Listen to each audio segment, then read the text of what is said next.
მთავრობა ავიაკომპანიების მოსაზიდად ფულს ბიუჯეტიდან ხარჯავს. British Airways-თან და შვეიცარულ Edelweiss-თან რამდენიმე ასეული ათასი ლარის ხელშეკრულება უკვე გაფორმდა. ორივე კომპანია ქართულ საავიაციო ბაზარს წელს დაემატა. Lufthansa-ს ჯგუფში შემავალ Edelweiss-თან ერთწლიანი ხელშეკრულება გაფორმდა, რომლის ფარგლებშიც 118,000 ევრო უნდა დაიხარჯოს, საიდანაც უშუალოდ ტურიზმის ადმინისტრაციის ხარჯი 100,000 ევროა. ეს თანხა შვეიცარიიდან ტურისტული ნაკადებისა და ევროპულ ბაზარზე ცნობადობის ზრდას უნდა მოხმარდეს.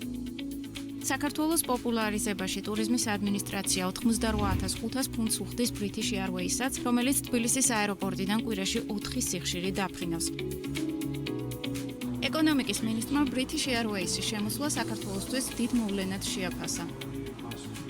ერთ-ერთი ყველაზე უფრო ავტორიტეტული და ცნობილი ავიაკომპანია საქართველოს ბაზარზე მრავალი წლის შემდეგ დაბრუნდა, მაგრამ დაბრუნდა უკვე გრძელვადიანი გეგმებით, რომელიც მთავრობასთან ერთად არის კოორდინირებული. ჩვენ გავაფორმეთ რამდენიმე წლიანი ხელშეკრულება, რომელიც ითვალისწინებს საქართველოს მიმართულების პოპულარიზაციას.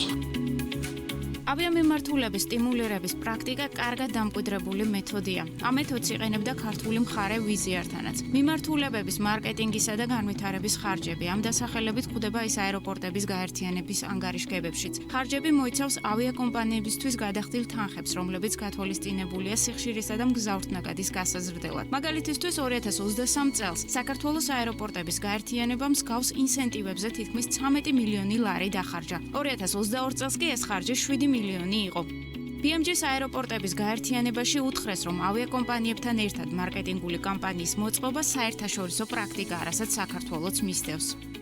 საქართველოს აეროპორტების გაერთიანება მთავრობის სტრატეგიასთან თანხვედრაში მყოფ ქვეყნებთან და მათ ავიაკომპანიებთან აფორმებს დამატებით მარკეტინგული მხარდაჭერის ხელშეკრულებებს, რომლის ფარგლებშიც ავიაკომპანიას უჩნდება ვალდებულება სახელმწიფოსთან კოორდინირებით აწარმოოს მარკეტინგული კამპანიები ქვეყნის ტურისტული ცნობადობის გასაზრდელად, რაც შესაბამისად შემდგომში აისახება მგზავრთნაკადისა და ტურისტული ნაკადების ზრდაზე. ეს არის აპრობირებული საერთაშორისო პრაქტიკა.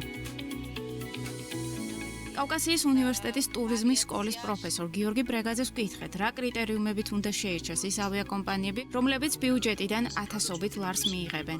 ძირითადი მოდელი სწორედ ეს არის, ხდება ასე ვთქვათ ფრენების დანიშვნა და შემდეგ ხდება ასე ვთქვათ კონკრეტული მიმართულებით მარკეტინგული საქმიანობების, მარკეტინგული აქტივობების ჩატარება იმისთვის, რომ ამ ფრენებზე გაიზარდოს შესაბამისი მოთხოვნა. ესეც რელევანტურია და მნიშვნელოვანია ამ მიდგომის გამოყენებაც, თუმცა თუ ეს ყველაფერი კომბინაციაშია კვლევასთან და შესაბამისად სანამ პირდაპირ ფრენები დაინიშნება, ასე ვთქვათ, მოკვლეული იქნება კონკრეტული ბაზარი და ამაზე დაფუძნებით მოხდება შემდეგ კონკრეტული ნაბიჯების გადადგმა, რა თქმა უნდა, იქნება ბევრად უფრო რაციონალური და სწორი გადაწყვეტილება. ჰერაკლიონის საერთაშორისო აეროპორტის საავიაციო განვითარების დირექტორი დია მაჭავარიანი გვეუბნება, რომ მსგავსი ხელშეკრულების გარეშე საქართველოში ევროპული ავიაკომპანიები არ იფრენენ და ბაზარზე მხოლოდ მეზობელი ქვეყნების კომპანიები დარჩებიან.